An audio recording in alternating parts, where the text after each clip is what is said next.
नमस्कार दोस्तों, स्वागत है आपका अपने चैनल एग्जामिट्यूट में। दोस्तों, साइंस स्पेशल क्लास 7 में हम आपके लिए कुछ इंपॉर्टेंट क्वेश्चन लेकर आए हैं जो सभी एग्जाम के लिए मोस्ट इंपॉर्टेंट है। दोस्तों, अगर आपको हमारी वीडियो पसंद आ रही है तो लाइक कीजिए, शेयर कीजिए और चैनल को सब्सक्राइब करना न भूलें। चलते हैं क्वेश्चन की तरफ।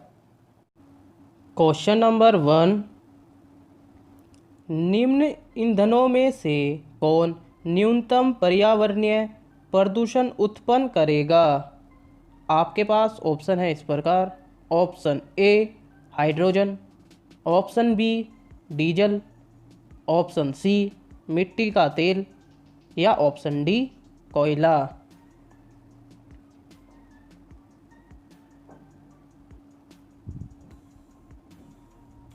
इसका सही आंसर है दोस्तों ऑप्शन ए हाइड्रोजन। डिटेल में जान लेते हैं दोस्तों इसके बारे में। हाइड्रोजन को छोड़कर शेष दिए गए ईंधन अस्वच्छ ईंधन है। इनके दहन से carbon monoxide, carbon dioxide, nitrogen के विविध ऑक्साइड आदि का उत्सर्जन होता है, जिससे पर्यावरण प्रदूषण होता है। इसके विपरीत हाइड्रोजन के दहन से जल उत्पन्न होता है जो प्रदूषक नहीं है। अगले क्वेश्चन की तरफ चलते हैं दोस्तों। क्वेश्चन नंबर 2, एक कटा हुआ हीरा जगमगाहट के साथ चमकता है। आपके पास ऑप्शन है इस प्रकार। ऑप्शन ए कुछ स्वाभाविक गुण के कारण, ऑप्शन बी पूर्ण आंतरिक परावर्तन के कारण, ऑप्शन सी इसकी आणविक संरचना के कारण या ऑप्शन नंबर डी प्रकाश के अवशोषण के कारण।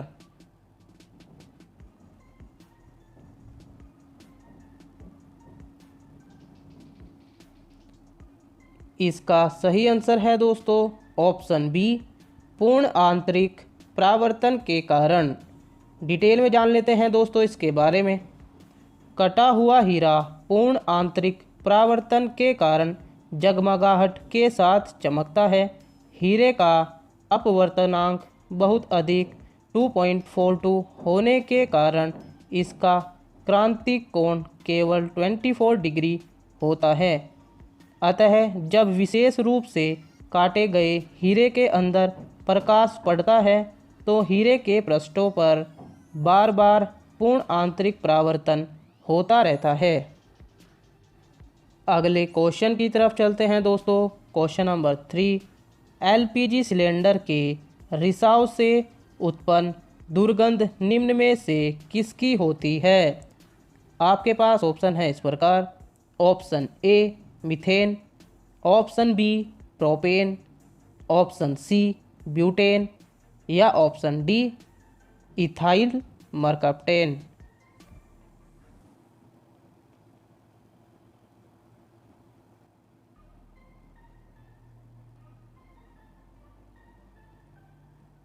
इसका सही आंसर है दोस्तों option D ethyl mercaptan. Detail में जान लेते हैं दोस्तों इसके बारे में।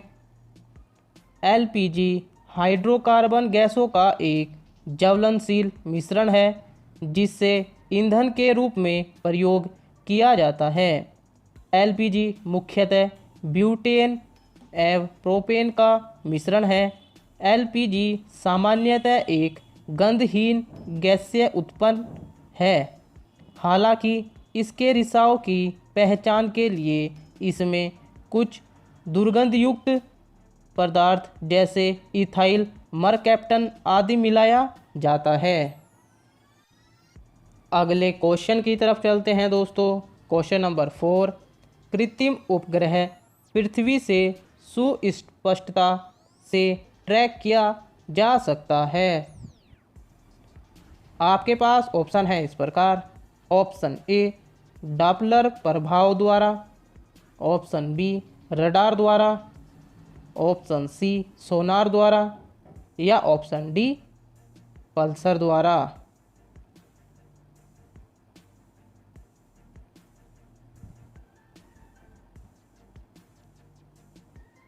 इसका सही आंसर है दोस्तों ऑप्शन ए डॉपलर प्रभाव द्वारा। डिटेल में जान लेते हैं दोस्तों इसके बारे में। कृत्रिम उपग्रह पृथ्वी से डॉपलर ट्रैकिंग द्वारा सुस्पष्टता से ट्रैक किया जा सकता है। यह ट्रैकिंग ट्रांसमीटर व रिसीवर की सहायता से की जाती है। डॉपलर प्रभाव की मदद से सुस्पष्टता से यह ट्रैकिंग संभव है। अगले क्वेश्चन की तरफ चलते हैं दोस्तों। क्वेश्चन नंबर 5, पित्ताशय में उपस्थित पत्थर निम्न में से किसका पाचन प्रभावित करता है। आपके पास ऑप्शन है इस प्रकार। Option A protein, option B वसा, ऑप्शन सी कार्बोहाइड्रेट या ऑप्शन डी न्यूक्लिक अम्ल।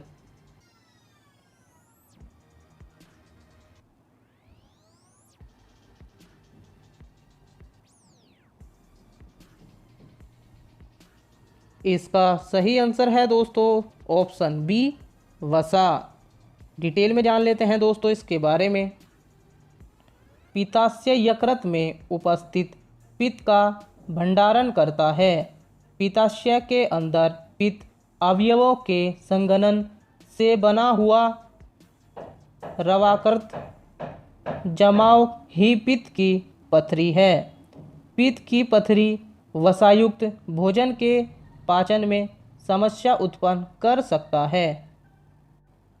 अगले क्वेश्चन की तरफ चलते हैं दोस्तों। क्वेश्चन नंबर 6, निम्न में से कौन सा रोग आनुवांशिक रोग नहीं है। आपके पास ऑप्शन है इस प्रकार। ऑप्शन ए रतौंधी, ऑप्शन बी रंजकहीनता, ऑप्शन सी हीमोफीलिया या ऑप्शन डी वर्णांधता।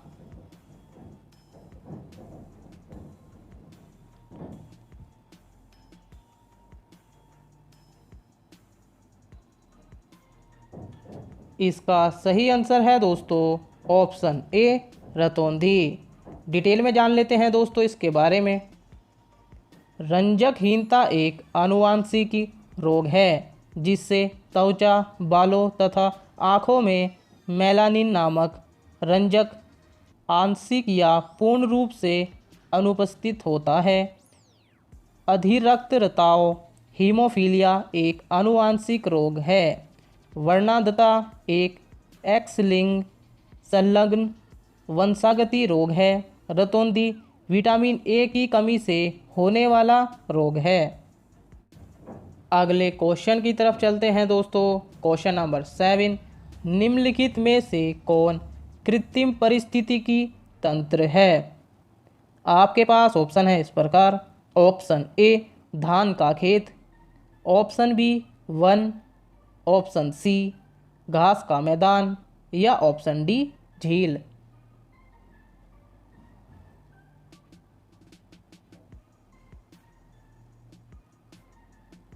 इसका सही आंसर है दोस्तों ऑप्शन ए धान का खेत। डिटेल में जान लेते हैं दोस्तों इसके बारे में। वन, झील तथा घास का मैदान प्राकृतिक पारितंत्र है, जबकि धान का खेत मानव निर्मित कृत्रिम पारिस्थितिकी तंत्र है। अगले क्वेश्चन की तरफ चलते हैं दोस्तों। क्वेश्चन नंबर 8, डायनेमो एक युक्ति है जो परिवर्तित करती है। आपके पास ऑप्शन है इस प्रकार। ऑप्शन ए रासायनिक ऊर्जा को विद्युत ऊर्जा में, ऑप्शन बी विद्युत ऊर्जा को यांत्रिक ऊर्जा में, ऑप्शन सी यांत्रिक ऊर्जा को विद्युत ऊर्जा में या ऑप्शन डी विद्युत ऊर्जा को रासायनिक ऊर्जा में।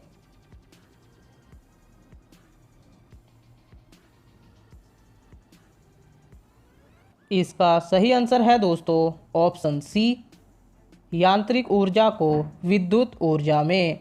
डिटेल में जान लेते हैं दोस्तों इसके बारे में।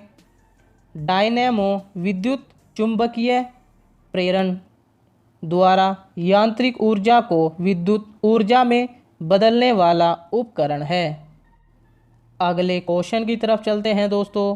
क्वेश्चन नंबर 9, निम्नलिखित तापमापियों में से किसे पायरोमीटर कहा जाता है? आपके पास ऑप्शन है इस प्रकार। ऑप्शन ए ताप विद्युत तापमापी, ऑप्शन बी विकिरण तापमापी, ऑप्शन सी गैस तापमापी या ऑप्शन डी द्रव तापमापी।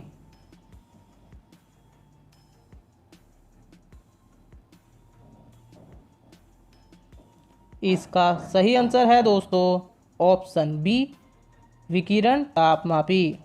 डिटेल में जान लेते हैं दोस्तों इसके बारे में। पायरोमीटर या पूर्ण विकिरण तापमापी की सहायता से अत्यधिक उच्च ताप की माप की जाती है। इसमें ऊष्मीय विकिरण के मापन द्वारा तापमान का मापन किया जाता है। अगले क्वेश्चन की तरफ चलते हैं दोस्तों। क्वेश्चन नंबर 10, निम्नलिखित में से कौन सी एक ग्रीन हाउस गैस नहीं है? आपके पास ऑप्शन है इस प्रकार। Option A CO2, option B CH4, option C NO2 या ऑप्शन डी O2। दोस्तों जैसे आप सभी को पता है क्वेश्चन ऑफ द डे का आंसर आपको कमेंट बॉक्स में करना होता है।